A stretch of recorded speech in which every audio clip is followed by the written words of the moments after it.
Good morning.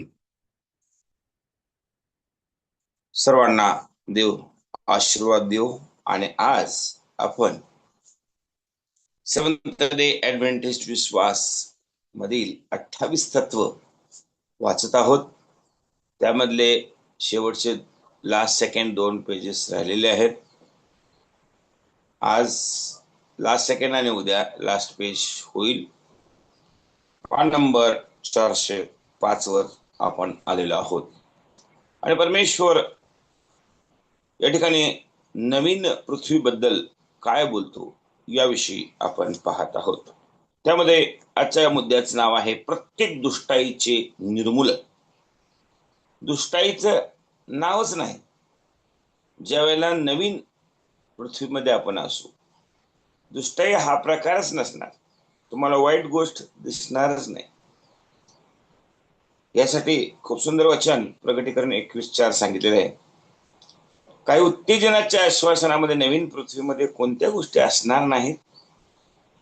त्या पृथ्वीत काय नसणार उल्लेख करण्यात आलेला आहे. यापुढे मरण नाही, शोक, रडणे व कष्टही नाहीत, कारण पहिले होऊन गेले. माझ्या प्रिय बंधूंनो, दुःख नावाची चीजच आपल्यात राहणार नाही, कारण आपल्या सोबत स्वतः परमेश्वर असणार. ही सर्व दुष्टाई कायमची नाहीशी होईल, कारण देव सर्व प्रकारचे पाप आणि सर्व वाईटाचे मूळ खोडून टाकेल, खोडून काढेल. किती सुंदर शब्द आहेत. विशेष नाही, सर्व गोष्टी देवबाप वाईट गोष्टी काढून टाकेल, नाहीसे करील. नवीन पृथ्वीवरील जीवनाचे झाड असेल याबद्दल पवित्र शास्त्र उल्लेख करते. परंतु पृथ्वीवर बरे आणि वाईट याचे ज्ञान करून देणाऱ्या झाडाचे किंवा मोहपाशात पडणाऱ्या कोणत्याही गोष्टीचा उल्लेख एकदाही केलेला नाही. ज्या वेळेला आदाम होता, पृथ्वी तयार केली होती देवबापाने, त्यावेळेला मात्र तिथे 2 झाडं होती. परंतु आता मात्र ते दुसरंच झाड या ठिकाणी नसणार, फक्त जीवनाचं झाडच असणार. ह्या उत्तम प्रशांत देशावर जगाबरोबर देही गोष्टीबरोबर किंवा सैतानाबरोबर झगडण्याचा प्रसंग एकदाही ख्रिस्ती लोकांना येणार नाही. बरोबर आजच्या उलट आज आपण काय करतोय, दररोज सैतानाशी झगडत असतो, परंतु तिथं अजिबात नाव सुद्धा सैतानाचं नाही. पापाने दूषित झालेल्या जुन्या पृथ्वी ग्रहातून देशांतर करण्याचा लोंढा नवीन पृथ्वीवर जरी आला तरी नवीन पृथ्वीचे नवे पण राहील याची हमी आहे. कितीतरी लोक असले, मोठाच्या मोठा लोंढा जरी असेल, देवबापाची लेकरं आपण सर्वजण असणार. त्यामुळं जरी असला तर तिथं गोंधळ नसणार, कारण देव अमंगळ, खून, जारकर्मी, चेटके, मूर्तीपूजक, सर्व लबाड यांना वगळून टाकेल. असे लोक तिथे नसणार. प्रिया, त्याने तसे करणे संयुक्तिक आहे, कारण कोणत्याही पापाचा प्रवेश झाला तर तो नाशास कारण होतो. अगदी कणभर जरी पाप असेल तर प्रियानो, पाप हे नाशाकडे नेतं, परंतु पापाचं नावच नवीन पृथ्वीमध्ये नसणार ही आमच्यासाठी आनंदाची गोष्ट आहे. शापाच्या प्रत्येक खुनाचा थांगपत्ता राहणार नाही, केवळ एक आठवण तेवढी राहील. आमचा उद्धारक वधस्तंभाच्या खुणा कायम धारण करेल. प्रियानो, ह्या गोष्टी तर दिसणारच नाहीत, परंतु एक गोष्टीची मात्र आठवण जरूर राहील, ती म्हणजे माझ्या प्रभू येशूनं माझ्यासाठी काय केलं याची आठवण. म्हणजेच उद्धारक वधस्तंभाच्या खुणा कायम धारण करेल. पापाच्या निर्दयी कृत्यामुळे त्याच्या डोक्यावर झालेल्या जखमाचे व्रण, बाजूच्या हातापायावरील जखमाचे व्रण, हे ते होत ख्रिस्ताला त्याच्या गौरवात पाहून संदेश का म्हणतो, त्याच्या करातून किरण निघत आहे. त्याचा पराक्रम तेथे गुप्त आहे. अनंतकालिक युगामध्ये वधस्तंभावर जखमा त्याची स्तुती वाखाणणी करतील आणि त्याच्या सामर्थ्याच्या पराक्रमाची घोषणा करतील. सर्व लोक म्हणतील, माझ्या प्रभू येशूनं पूर्ण या जगाचं पाप आपल्यावर घेतलं, आपल्या शरीरावर घेतलं. शरीरात एकही रक्ताचा थेंब त्यानं आमच्यासाठी ठेवला नाही, याची मात्र आठवण आम्ही सर्वजण त्या ठिकाणी काढू आणि त्यासाठी त्याचा गौरव करू असे त्या ठिकाणी होईल. प्रियानो, अर्थात फक्त माझ्या प्रभूनं माझ्यासाठी काय केलं याची आठवण त्या ठिकाणी राहील. आज पुढील मुद्दा आहे, पूर्वीच्या गोष्टी कोणी स्मरणार नाही. पाठीमागच्या गोष्टी अजिबात आपण काढायच्या नाहीत, काढायची गरज नाही आणि त्या आठवणी आणण्याची गरज नाही.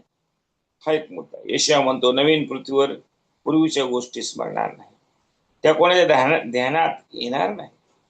तथापि मागच्या पुढचा संदर्भ घेऊन वाचल्यावर ते स्पष्ट होते की उद्धार पावलेल्या पूर्वीच्या जीवनातील कष्टाचा विसर पडेल. म्हणजे प्रियानो, पूर्वी तुमचे आमचे जे काय हाल झाले त्या गोष्टी आज आपण विसरून टाकणार आहोत. पापी जीवन आपण विसरणार आहोत. जे संकट आपल्याला आलं तेही आपण विसरणार आहोत आणि त्याचं नावही इथे निघणार नाही. देवाने केलेल्या चांगल्या गोष्टीच्या, ज्या कृपेद्वारे त्याने त्यांचे तारण केले, त्या विपुल कृपेचा त्यांना विसर पडणार नाही. फक्त प्रभूनं जे आमच्यासाठी चांगलं कार्य केलं त्याचा मात्र विसर पडणार, नाहीतर हा संबंध पापाचा झगडा निरर्थक होईल. म्हणजे परत त्याच्यावर डिस्कशन नाही. ख्रिस्ताच्या तारणदायी कृपेचा स्वतः भक्तांना आलेला अनुभव त्याच्या अनंतकालिक साक्षीचा आत्मा आहे. किती सुंदर शब्द आहे प्रियानो. ख्रिस्ताच्या तारणदायी कृपेचा स्वतः भक्तांना आलेला अनुभव त्याच्या अनंत कालातील साक्षीचा आत्मा आहे. किती सुंदर प्रियानो. हा अनुभव आणि ही आठवण आमच्यामध्ये सतत राहील. याशिवाय पापाच्या इतिहासात महत्वाची खात्री येते की विपत्ती दुसऱ्याने येणे नकोच. पापामुळे जे दुःखी परिणाम झाले आहेत त्याच्याविषयीचे विचार, जे स्वतःच्याच नाशास कारणीभूत होणारे मार्ग पुन्हा अवलंबितात, त्यांना ते कायमचे अटकाव करणारे होतील. परंतु गतकाळातील घटनाद्वारे महत्वाचा कार्यभाग साध्य होतो, तरी स्वर्गातील वातावरण त्यांच्या दुःख यातनेच्या भयंकर आठवणीचे शुद्धीकरण करीते. तारण पावलेल्या लोकांच्या मध्ये त्याच्या आठवणीने मनस्ताप, पश्चाताप आणि तीव्र शोक किंवा तीव्र खेद जागृत होणार नाही असे अभिवचन आहे. कधी कधी आपण काय करतो की जुन्या गोष्टी काढत बसतो, असं झालं तसं झालं वगैरे, ह्यानं मला असा त्रास दिला, त्यानं त्रास दिला, म्हणजे परत परत आपण एकमेकाबद्दल काय करतो की वाईटच बोलतो. त्याचं नाव सुद्धा इथं नाही. नवीन पृथ्वीमध्ये तसला काही प्रकार नाही.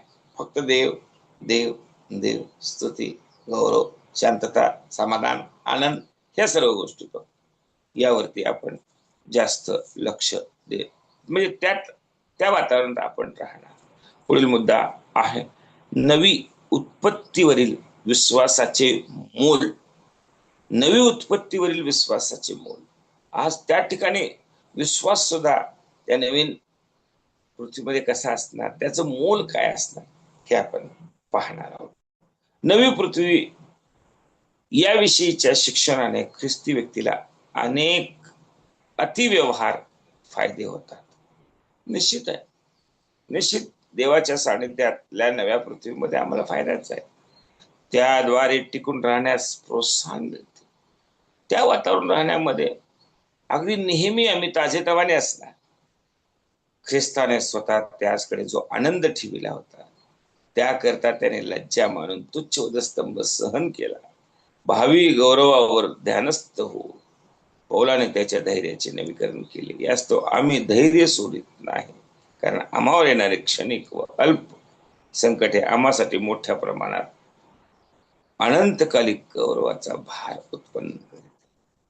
प्रियानो, या पृथ्वीवर असताना अनेक छोटे मोठे आमच्यावर संकट आले, परंतु ख्रिस्तासाठी ती आम्ही सहन केली.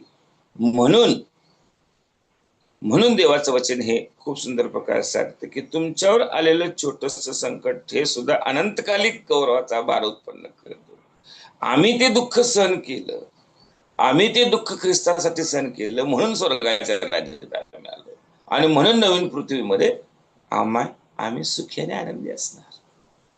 माझ्या प्रिय बंधूंनो, पुढील मुद्दा आहे त्याद्वारे आनंद आणि प्रतिफळाची खात्री मिळते.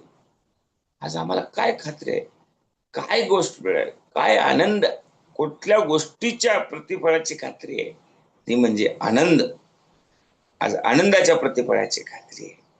स्वतः ख्रिस्ताने म्हटले, आनंद करा, उल्हास करा, कारण स्वर्गात तुमचे प्रतिफळ मोठे आहे. हे वचन आम्हाला किती आधार देतं प्रियांनो. आज आपण या पृथ्वी तलावर राहत असताना आम्हाला विश्वास आहे, तुम्ही दुःख करा परंतु वाईट वाटून घेऊ नका, कारण येणारे दिवस आमच्यासाठी चांगले आहे. ही जी आम्हाला देवबापांना आशा दिलेली आहे. म्हणून देव स्वतः म्हणतो, आनंद करा, उल्हास करा, कारण स्वर्गात तुमचे प्रतिफळ मोठे आहे. निश्चित नवीन पृथ्वीमध्ये आपण ज्या वेळेला जाऊ त्यावेळेला स्मरण तर राहणारच नाही, परंतु देवानं लिहिलेलं हे वचन विश्वसनीय आहे. आणि त्यावेळेला देव आत्ताच आम्हाला आधार देतो की अरे आनंद करा, येणारे दिवस आपल्यासाठी चांगले आहेत. बोल पुन्हा पुन्हा सांगतो, ज्या कोणाचे त्यावर बांधलेले काम टिकेल त्याला मजुरी मिळेल. होय प्रियानो, आपण ख्रिस्तामध्ये जे कष्ट करत आहोत त्या कष्टाचं फळ परमेश्वर आम्हाला नक्की स्वर्गाच्या राज्यात देणार आहे. त्याचप्रमाणे शेवटच्या 2 मुद्द्यामध्ये आपण जाणार आहोत. त्यातला ते मोहाविरुद्ध बलवान करीत. मोह म्हणजे काय? पापातलाच भाग आहे, त्याचा विशेष नाही. मोहाविरुद्ध बलवान करतो. मोहाचं नावच काढायचं नाही. जरी आला तर आम्ही बलवान असणार, ते नसणार. पापाचे क्षणिक सुख भोगणे आणि मिसर देशाचा धनादिशी धननिधी त्याच्यापासून मोशे दूर राहू शकला, कारण त्याची दृष्टी प्रतिफळावर होती. प्रियानो, मोह असल्यामुळे नाश होतो. आज मोशे राजाचं लेकरू होत, त्याला सगळं काय होतं, परंतु त्यानं म्हटलं नाही, त्याला मोह झाला नाही प्रिया. आणि मिस्री लोकांनी आपल्या देवाच्या, माफ करा, आपल्या लोकांना, आज यहुदी लोकांना घेऊन मिस्र देशात बाहेर पडला. तिथे त्याला मोह राजाचा आला नाही, त्याला सगळं काही होतं. त्यानं सर्व लेकरांना घेऊन तो बाहेर पडला, त्याला मोह झाला नाही. त्यानं त्या राजवाड्याकडे पाहिलं नाही, तिथल्या राजशाही थाटात पाहिलं नाही, आणि तो बाहेर पडला. म्हणजेच त्यानं मोहाविरुद्ध तो बलवान झाला. आणि शेवटचा मुद्दा आहे ते म्हणजे आगामी स्वर्ग सुखाची झलक पुरविते. आज हे वचन येणार स्वर्गीय सुख याची झलक काय आहे, ट्रेलर काय आहे, हे आम्हाला दाखव. ख्रिस्ती लोकांचे प्रतिफळ केवळ भविष्यात नाही. ख्रिस्त म्हणतो, जो कोणी माझी वाणी ऐकून दार उघडील तर मी त्याच्याजवळ आज जाईल, आणि जेव्हा ख्रिस्त येतो तेव्हा तो आपल्या बरोबर नेहमी स्वर्गात येतो. त्याच्याबरोबर सहभाग साधणे म्हणजे स्वर्ग अंतर्यामी ठेवणे होय, कारणाचा आगाऊ भोग घेणे होय. किती सुंदर आहे प्रियानो.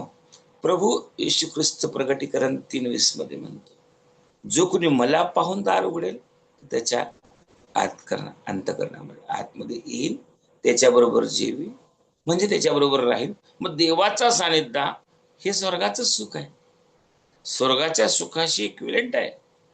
आणि म्हणून अजून सुद्धा देव लोकांना एक संधी देत आहे की मला पाहून तुम्ही दार उघडा. हे एक चॅलेंज आहे नवीन पृथ्वीमध्ये जाण्यासाठी. आज अजून सुद्धा कोणी जर प्रभूसाठी दार उघडलं नसेल तर त्यांनी दार उघडावं आणि प्रभूला आत घ्यावं. आज आपण स्वर्गीय राज्यामध्ये जाणार आहोत, आणि स्वर्गीय राज्याचा त्या नवीन पृथ्वीमध्ये देवाच्या आशीर्वादाचा अनुभव सदैव घेत राहणार. देवबाप तुम्हा सर्वांना आशीर्वाद पाठवो. आणि शेवटचं पान 407 आणि 408 हे मी उद्या शिकवणार आहे. देवबाप तुम्हा सर्वांना आशीर्वाद पाठवो. आमेन.